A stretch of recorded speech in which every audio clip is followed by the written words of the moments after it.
সাধারণ মানুষ যে দাবিটা করছে যে কাবরেরার পরিবর্তন দরকার, এটা আসলেই তখনও সেই কাজী সালাউদ্দিনের দের সময়, ওই সময় যেমন আধিপত্য ছিল কর্মকর্তাদের, এই যুগেও আছে।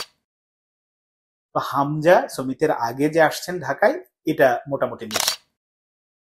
কোচ হ্যাবিয়ার কাবরেরার পদত্যাগ চাওয়া কিংবা এই কোচ দিয়ে বাংলাদেশের ফুটবল এই মুহূর্তে আর চলবে না, এই যে ফুটবল প্রেমীরা এই ধরনের দাবিটা তুলছেন, তাদের দাবির আসলে ভিত্তিটা কি?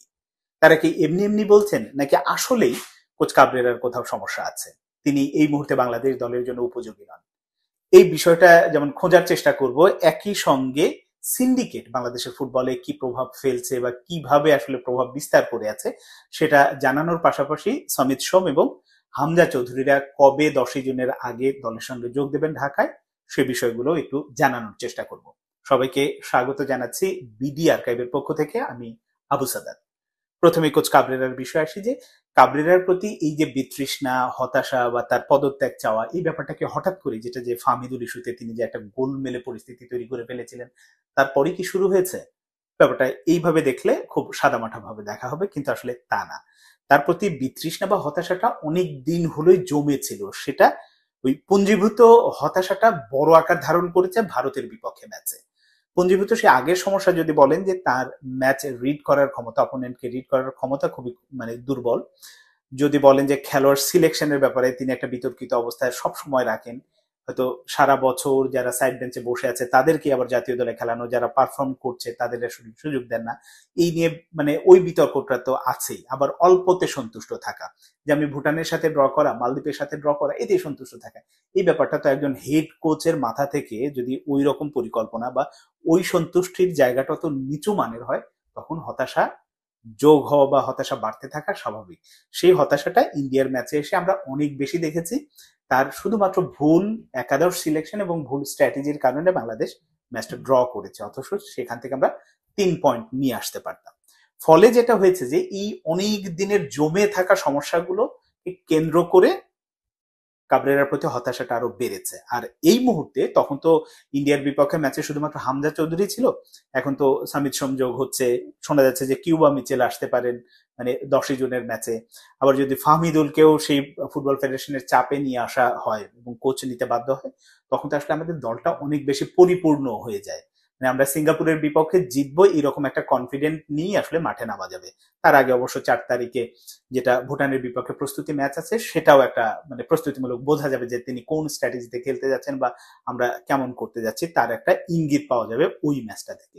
তো সবকিছু মিলে আমাদের দলটার এই মুহূর্তে যে অবস্থা, আসলেই কাবরেরাকে বদলানো দরকার।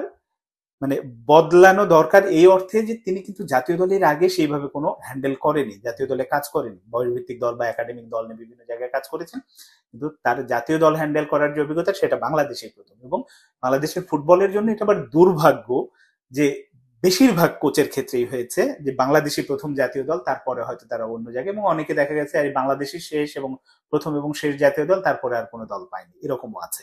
কিন্তু রিসেন্ট পাস্টে যদি আপনি দেখেন, টম সেনফিট এর কথা নিশ্চয়ই মনে আছে, ভদ্রলোক ভালো মানের কোচ ছিল, এখন বোধহয় আফ্রিকার কোন একটা জাতীয় দলের কোচ, এবং সেখানে ভালো করছে, দীর্ঘদিন বাংলাদেশ থেকে যাওয়ার পরে সেই দলটার সাথে আছেন, তিনি ভালো করছেন। তো রিসেন্ট সময় যে দু একজন ভালো কোচ এসেছে, তারা আসলে দীর্ঘমেয়াদে ফুটবল ফেডারেশন রাখেনি বা রাখতে পারেনি। কিন্তু এই যে কাবরেরা খানিকটা নিজের চাকরি বাঁচানো, যে কোনো ভাবে আসলে একটা ছোটখাটো রেজাল্ট দিলেই যেহেতু সন্তুষ্ট থাকা যায়, ওই কারণেই আসলে কাবরেরার চাকরিটা বেঁচে যাচ্ছে, বারবার এভাবে রিনিউ হচ্ছে। কিন্তু এখন যে পরিস্থিতি, আমরা কিন্তু আর ড্র বা ওই হারে সন্তুষ্ট না, আমরা জিততে পারি, আমরা সাউথ এশিয়াতে ভালো করতে পারি, চ্যাম্পিয়ন হতে পারি, ওই অ্যাবিলিটিটা হয়েছে। ফলে কাবরেরা ওই জায়গা থেকে, আমাদের খেলোয়াড় যেমন পরিবর্তন হয়েছে, এখন পরিবর্তনটা কোচিং এর ক্ষেত্রেও দরকার, কোচের ক্ষেত্রেও দরকার, তাহলে দেখা যাবে রেজাল্ট অটোমেটিক আসতে পারবে। এই কারণে সাধারণ মানুষ যে দাবিটা করছে যে কাবরেরার পরিবর্তন দরকার, এটা আসলেই পরিবর্তনটা দরকার।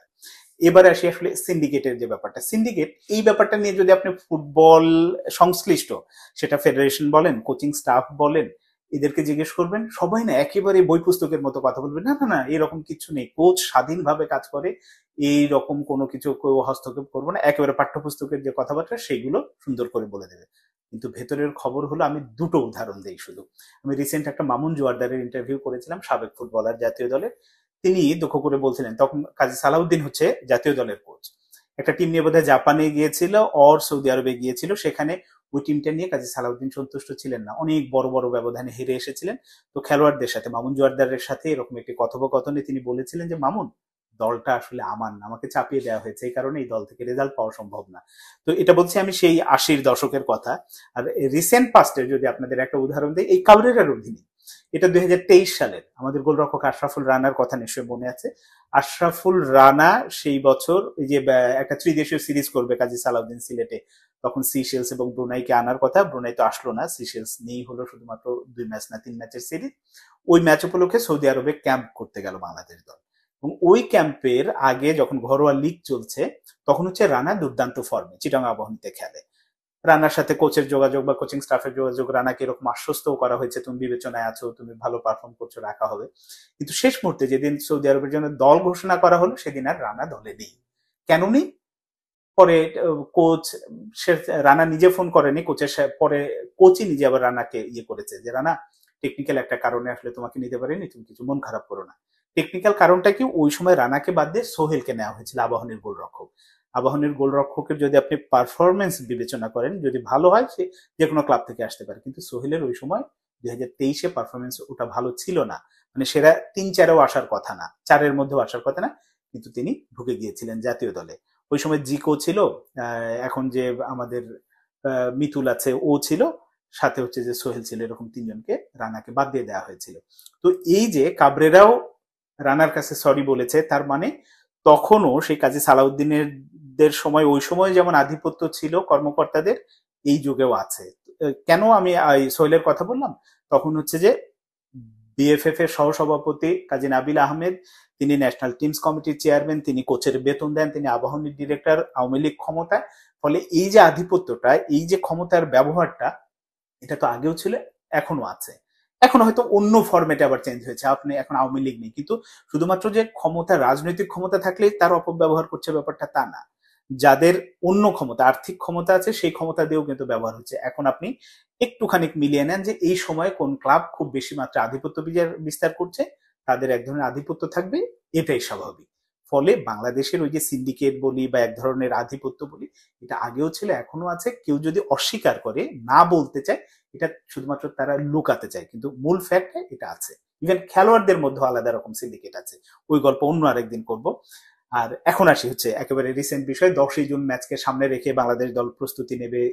4 তারিখে ভুটানের সঙ্গে ঢাকায় ম্যাচ আছে, তার আগে আসলে কে কবে দলের সাথে যুক্ত হবেন। এর মধ্যে সমিতের যে ম্যাচ, এখানে প্রিমিয়ার লিগ চলছে, প্রিমিয়ার লিগের তার লাস্ট ম্যাচ আছে 30 তারিখ। 30 তারিখে তিনি যদি লাস্ট ম্যাচ খেলেন, তার মানে 1 বা 2 তারিখে ফ্লাই করলেও তিনি হয়তো 4 তারিখের ম্যাচ ধরতে পারবেন, কারণ লম্বা জার্নি বাংলাদেশ, কানাডা থেকে বাংলাদেশের। ফলে ওই ম্যাচটা না ধরতে পারলেও দলের মানে 4 বা 5 তারিখে তিনি দলের সাথে সরাসরি যুক্ত হবেন। আর হামজা চৌধুরীর যেটা আছে, হামজা চৌধুরী চ্যাম্পিয়নশিপের যে ফাইনালটা আছে 24শে মে ওয়েম্বলিতে যেটা হবে, এবং ওই ফাইনালে যদি জিততে পারে, সেটা তো হামজার জন্য বিশাল খবর, অনেক বড় ঘটনা হবে। এবং সেখান থেকে জিতলে 24 তারিখে ম্যাচ শেষে হয়তো 25 বা 26 তারিখেই তিনি ঢাকায় আসবেন, এরকমই তার বাবাও কিন্তু বলেছে। রিসেন্ট একটা ইন্টারভিউতে তার বাবাকে জানতে চাওয়া হয়েছিল যে হামজা আসলে কবে দেশে আসবে। হামজা দেশের সব খোঁজ খবরই রাখেন, কিন্তু তার মাথাতে চ্যাম্পিয়নশিপের ফাইনালটাই আগে, যে দলটাকে, শেফিল্ডকে যদি প্রিমিয়ারে তোলা যায়, তিনি ওদিকেই মনোযোগী, ওইটার পরে তিনি সিদ্ধান্ত নেবেন যে কবে আসবেন। তো হামজা সমিতের আগে যে আসছেন ঢাকায়, এটা মোটামুটি নিশ্চিত। কিন্তু 4 তারিখের ম্যাচে হামজা হয়তো উপস্থিত থাকবেন বা হামজা খেলবেন, কিন্তু সামিত খেলবেন কিনা 4 তারিখে এটা নিশ্চিত না। আর কিউবা মিচেলের কাগজপত্রের অগ্রগতি অনেকটাই হয়ে গেছে, তার নানা নানির পাসপোর্ট করার যে ব্যাপারটা অনেকটাই এগিয়ে গেছে। এখন যদি তার পাসপোর্ট, তার মার পাসপোর্ট এটা হয়ে গেলে, ওই আনুষ্ঠানিকতার জন্য আমার ধারণা 2-3 দিন সময় লাগতে পারে, এবং সেটা যদি 3রা জুনের আগে হয়ে যায়, তাহলে কিন্তু কিউবা মিচেলকেও পাওয়া সম্ভব। আর ফাহমিদুল ইস্যুতে তো আগেই বলেছি যে ন্যাশনাল টিমস কমিটির মিটিং এ কাবরেরাকে বলা হয়েছে যে তাকে যেন রাখা হয়। ফলে কাবরেরা যদি আসলে ফাহমিদুলকে ডাকবেন এবং শেষ পর্যন্ত একাদশে খেলাবেন কিনা, সেটা হয়তো সময় বলে দেবে। সবকিছু মিলে আগামী 10ই জুন এই সিঙ্গাপুরের বিপক্ষে ম্যাচকে কেন্দ্র করে বাংলাদেশের ফুটবল প্রেমীরা কিন্তু অন্যরকম একটা আগ্রহ নিয়ে অপেক্ষা করছে।